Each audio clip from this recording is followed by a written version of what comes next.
This is from popularresistance.org. I've been hearing a little bit about TeleSUR and what they've allegedly been going through. This is my first time actually seeing an article about it.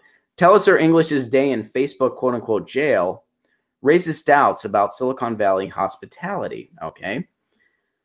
Facebook periodically tweaks its algorithm in ways that severely reduce the prominence of alternative media content on news feeds. That is true, forcing admins to pay for sponsored posts in order to reach audience. Yeah, that's true. And you know, honestly, though, that does go beyond alternative media. Facebook just wants people to pay to boost their posts.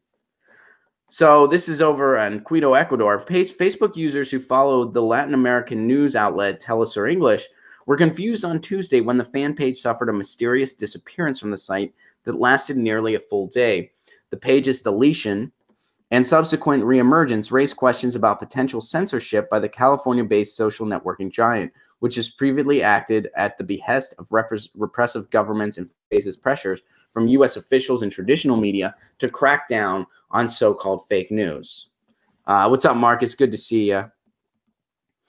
The page has a modest presence on Facebook, about 400,000 followers, as well as millions of social media interactions such as comments, likes, shares, and views. The page also hosts tens, if not hundreds, of hours of originally produced video content, including original programs, documentaries, and tightly edited one-minute clips. Sources in TeleSUR English's newsroom seemed blindsided by the page's removal, which appeared to take place at approximately 1 p.m. Central Standard Time. Facebook has taken down the page of TeleSUR English, the organization I work for. We were not given notice, nor were we informed as to why this happened. At about 10 a.m. the next morning, however, the page suddenly reappeared. A status update was posted thanking followers for their concern. Still don't know what exactly happened, and we are looking into it. A Facebook company spokesman apologized, this was to Newsweek, and claimed the page was temporarily unavailable due to an internal mistake.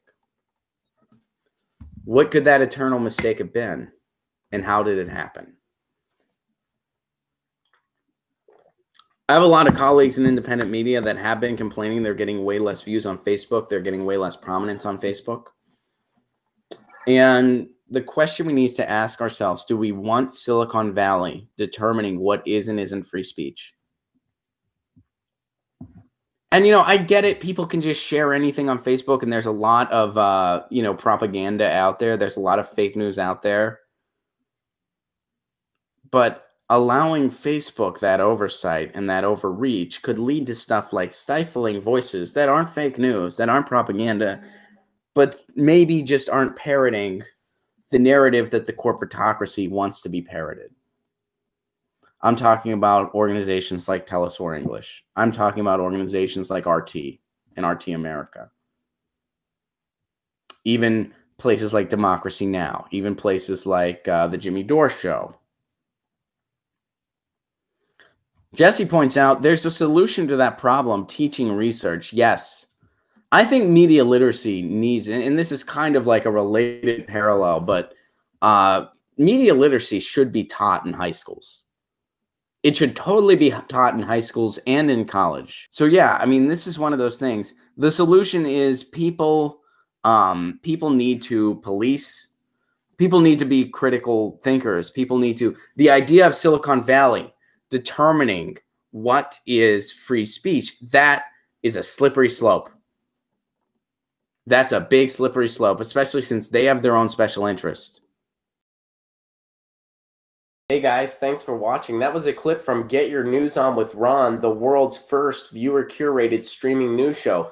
What does that mean? That means I log on to a stream and people tweet me articles over on Twitter at Ron Placone, or they use our Reddit subsection, which is just Get Your News On with Ron over on Reddit. And that's how we build the show. I'm seeing all these articles for the first time. We are literally getting our news on together. Follow me on Twitter at Ron Placone so you can participate. And this show streams live every Tuesday through Friday at 10 a.m. Pacific Standard Time. So please do tune in. If you want to support this show, you can do so over on patreon.com/Ron Placone, where for as low as $1 a month, you get access to exclusive podcasts every week, exclusive videos, free tickets to shows when I'm performing in your town, and more for as low as $1 a month. Please do consider it. Thank you so much for your support. This has been Get Your News On with Ron.